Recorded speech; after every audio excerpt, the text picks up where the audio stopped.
एकादशी व्रत कथा। जय श्री कृष्णा, राधे राधे। आप सभी श्रोताओं पर भगवान श्री हरि की कृपा सदा सर्वदा बनी रहे, इसी मंगल कामना के साथ आज की वीडियो का शुभारंभ करती हूँ। आज मार्गशीर्ष माह के शुक्ल पक्ष की एकादशी तिथि है और आज पापनाशिनी पुण्य प्रदायिनी मोक्ष को देने वाली मोक्षदा एकादशी का व्रत है।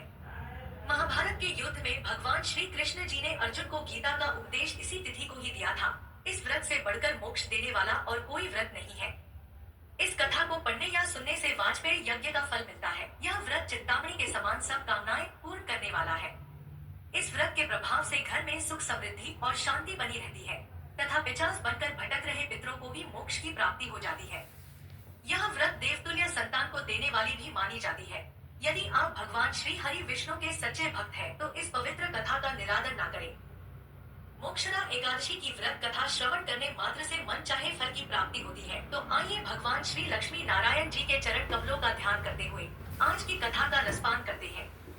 महाराज युधिष्ठिर ने भगवान श्री कृष्ण से कहा, है भगवान, आप तीनों लोकों के स्वामी, सबको सुख देने वाले और जगत के पति हैं। मैं आपको नमस्कार करता हूँ। हे देव, आप सबके हितैषी हैं। अब मेरे संशय को दूर कर मुझे बताइए कि मार्गशीर्ष एकादशी का क्या नाम है। उस दिन कौन से देवता का पूजन किया जाता है और उसकी क्या विधि है। कृपया मुझे विस्तार पूर्वक बताएं। भक्तवत्सल भगवान श्री कृष्ण कहने लगे कि धर्मराज, तुमने बड़ा ही उत्तम प्रश्न किया है। इसके सुनने से तुम्हारा यश संसार में फैलेगा। मार्गशीर्ष मास के शुक्ल पक्ष की एकादशी अनेक पापों को नष्ट करने वाली है। इसका नाम मोक्षदा एकादशी है। इस दिन दामोदर भगवान की धूप दीप नैवेद्य आदि से भक्ति पूर्वक पूजा करनी चाहिए। अब इस विषय में मैं एक पुराणों की कथा कहता हूँ, उसे ध्यान पूर्वक सुनो। भगवान श्री कृष्ण बोले, हे युधिष्ठिर, गोकुल नाम के नगर में वैखानस नामक राजा राज्य करता था। उसके राज्य में चारों वेदों के ज्ञाता ब्राह्मण रहते थे। वह राजा अपनी प्रजा का पुत्रवत पालन करता था। एक बार रात्रि में राजा ने एक स्वप्न देखा कि उसके पिता नरक में हैं। ऐसा स्वप्न देखकर उसे बड़ा आश्चर्य हुआ। प्रातः काल होते ही वह विद्वान ब्राह्मणों के पास गया और अपना स्वप्न सुनाया। राजा ने कहा, मैंने अपने पिता को नरक में कष्ट उठाते देखा है। उन्होंने मुझसे कहा कि हे पुत्र, मैं नरक में पड़ा हूँ, यहाँ से तुम मुझे मुक्त कराओ। जब से मैंने ये वचन सुने हैं, तब से मैं बहुत बेचैन हूँ। चित्त में बड़ी अशांति हो रही है। मुझे इस राज्य, धन, पुत्र, स्त्री, हाथी, घोड़े आदि में कुछ भी सुख प्रतीत नहीं होता। क्या करूं? राजा ने कहा, है ब्राह्मण देवताओं, इस दुख के कारण मेरा पूरा शरीर जल रहा है। अब आप कृपा करके कोई तप, दान, व्रत आदि ऐसा उपाय बताइए जिससे मेरे पिता को मुक्ति मिल जाए। उस पुत्र का जीवन व्यर्थ है जो अपने माता पिता का उद्धार न कर सके। एक उत्तम पुत्र जो अपने माता पिता तथा पूर्वजों का उद्धार करता है, वह 1000 मूर्ख पुत्रों से अच्छा है। जैसे एक चंद्रमा सारे जगत में प्रकाश कर देता है, परंतु हजारों तारे नहीं कर सकते।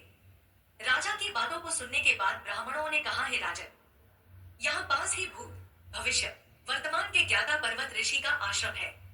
आपकी समस्या का हल वे जरूर करेंगे। ऐसा सुनकर राजा मुनि के आश्रम पर गया। उस आश्रम में अनेक शांत चित्त योगी और मुनि तपस्या कर रहे थे। उसी जगह पर्वत मुनि बैठे थे। राजा ने मुनि को साष्टांग दंडवत प्रणाम किया। मुनि ने राजा से राज्य की कुशलता पूछी। राजा ने कहा कि महाराज, आपकी कृपा से मेरे राज्य में सब कुशल है, लेकिन अकस्मात मेरे मन में अत्यंत अशांति होने लगी है। ऐसा सुनकर पर्वत मुनि ने आंखें बंद की और भूत विचारने लगे। फिर बोले, हे राजन, मैंने योग के बल से तुम्हारे पिता के कुकर्मों को जान लिया है। उन्होंने पूर्व जन्म में कामातुर होकर एक पत्नी को रति दी, किंतु सौत के कहने पर दूसरी पत्नी को ऋतुदान मांगने पर भी नहीं दिया। उसी पाप कर्म के कारण तुम्हारे पिता को नरक में जाना पड़ा। तब राजा ने कहा, इसका कोई उपाय बताइए।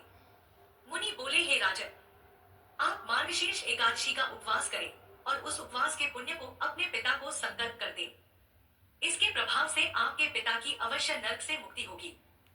मुनि के ये वचन सुनकर राजा महल में आया और मुनि के कहे अनुसार कुटुंब सहित मोक्षदा एकादशी का व्रत किया।